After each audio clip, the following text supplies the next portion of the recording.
নিজের প্রতি সবথেকে বড় সেলফ কেয়ার কি হয় জানেন?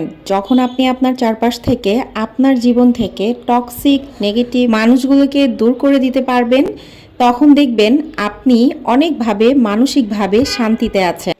আজ সকালবেলা আমার অনেক ইচ্ছা ছিল যে সকালবেলা আমি ঘুম থেকে উঠে একটু হেলদি নাস্তা করব। অ্যাকচুয়ালি প্রায় দেখা যায় সকাল দিকে আমরা কিন্তু হেলদি নাস্তা করতে পারি না, ভাত বা রুটি খাওয়া হয়। তো আজকে ইচ্ছা হলো যে একটু হেলদি নাস্তা করব। চিয়া সিডটা বাসায় থাকে, প্রায়ই মনে করি চিয়া সিডটা ভিজিয়ে রাখবো, কিন্তু ভেজানোও হয় না, খাওয়াও হয় না। আজকে এই যে বাবুর জন্য ডিম সিদ্ধ দিয়েছিলাম আর আমার জন্য ডিম সিদ্ধ দিয়েছিলাম।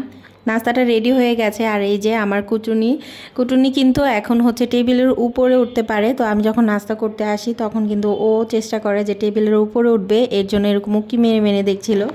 তো নাস্তা করতে আসার পরেই হচ্ছে ও বলছিল যে উপরে উঠবে। তো কিভাবে আমাকে ইমপ্রেস করতেছে, অনেক বেশি চেষ্টা করতেছে যে আমি যেন ম্যানেজ হই। ওকে একটুখানি ডিম দিলাম, ডিমটা নিয়ে ও ঘরে চলে গেল।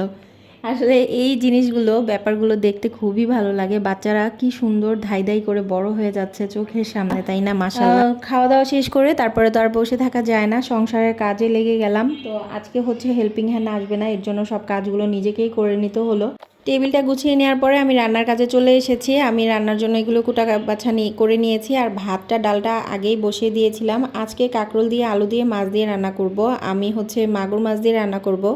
আর এদিক দিয়ে ডালটা হয়ে গেছে, বাগার দিয়ে নিলাম, পেঁয়াজ দিয়ে বাগার দিয়ে নিলাম। রসুন দিলে আরবি খেতে পারে না। আজকে একদম সাদামাটা করেই রান্না করলাম, তবে এভাবেও মজা লাগে। ভাবলাম যে মাগুর মাছটা ভেজে না, মাগুর মাছটা আমি একদম কষিয়ে রান্না করব। আগে মাছটাকে ভালো মতো মশলা দিয়ে কষিয়ে নিলাম। মশলা দিয়ে ভালো মতো কষানো হয়ে গেলে মাছটা উপর থেকে উঠিয়ে নিব। মাছটা উঠিয়ে এক সাইড করে রেখে দিয়ে তারপরে হচ্ছে আমি তরকারিটা দিব। মোটামুটি সব সবজি দিয়েই তো মাছ দিয়ে রান্না করা যায়, তবে কাঁকরোল দিয়ে মাগুর মাছ দিয়ে আজকে ফার্স্ট টাইম রান্না করেছি, ভালোই লেগেছিল।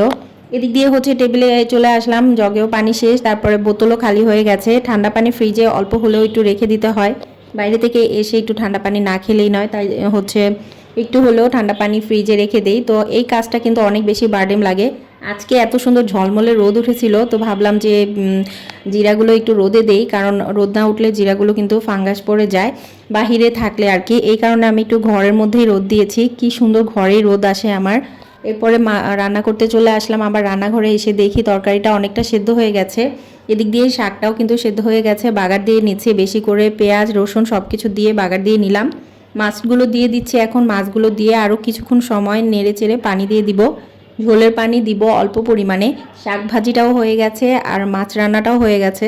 ধনিয়া পাতা দিয়ে নামিয়ে নিব। আজকে রান্নাবান্নায় এই পর্যন্তই ছিল। ভিডিও ভালো লাগলে অবশ্যই লাইক কমেন্ট শেয়ার করবেন। আজ এখানেই বিদায় নিচ্ছি। আল্লাহ হাফেজ সবাইকে।